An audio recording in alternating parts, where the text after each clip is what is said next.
The mystery of 3I Atlas. By mid-2025, a rare interstellar traveler, 3I Atlas, had become the center of global attention. At first, space agencies released a steady flow of images and updates from observatories like Hubble, JWST, and Gemini South. The comet's coma swelled to nearly 350,000 kilometers, its glow showed hints of green, and its activity seemed to change from night to night. Then, without warning, the updates slowed to a trickle. NASA explained the silence as a result of solar geometry, meaning the comet's path brought it too close to the Sun's position in the sky for safe telescope pointing. Yet the sudden pause contrasted sharply with the rapid-fire updates that had surrounded earlier interstellar visitors such as Oumuamua and Borisov.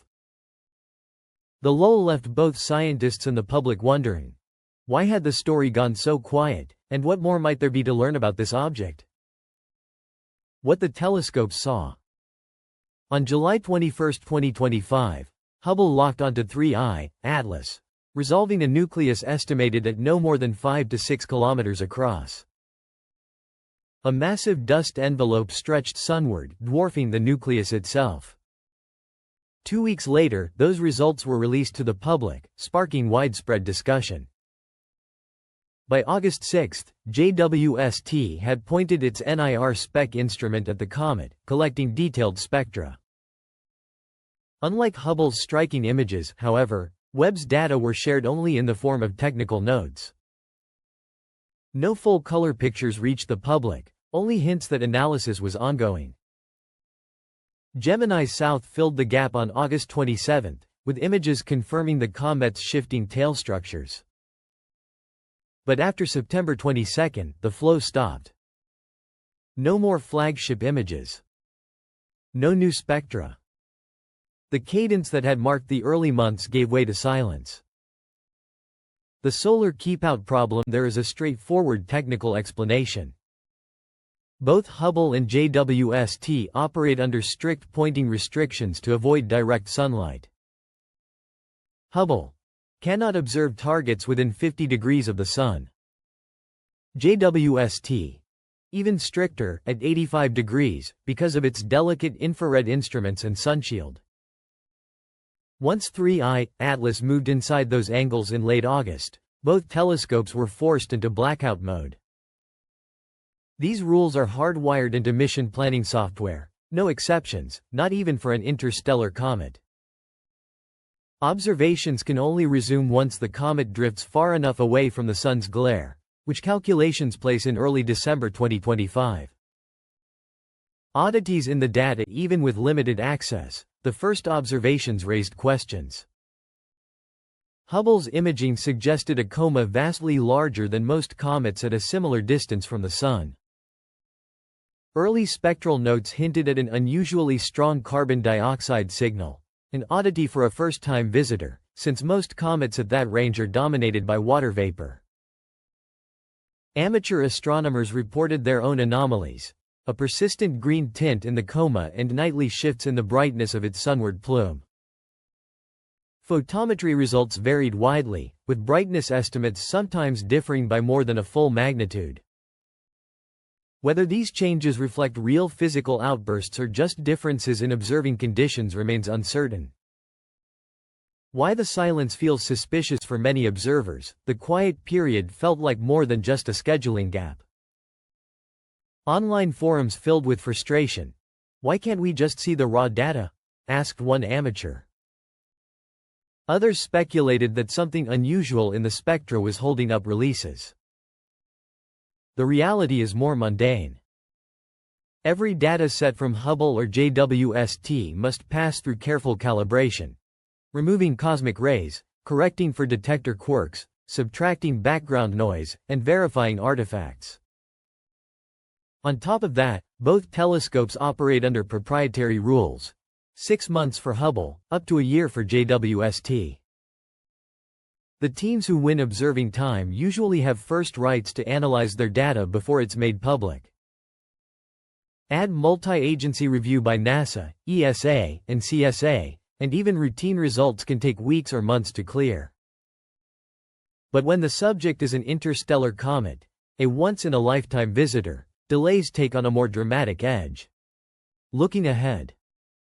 The next milestone in the story of 3I, Atlas arrives on October 3, 2025, when the comet makes its closest approach to Mars, just 28 million kilometers away.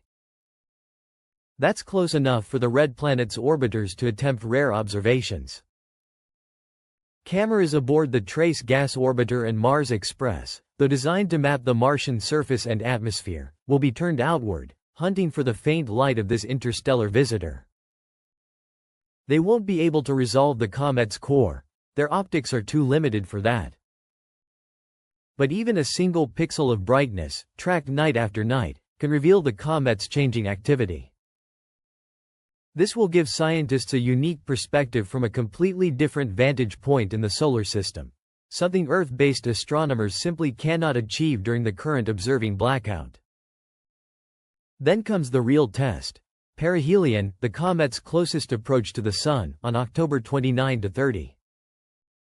At a distance of 1.36 astronomical units, a bit farther than Earth's orbit, Atlas won't plunge into the Sun's atmosphere like a kamikaze sungrazer, but don't be fooled. Even at that distance, solar heating is relentless. Jets of gas and dust may erupt from beneath its surface.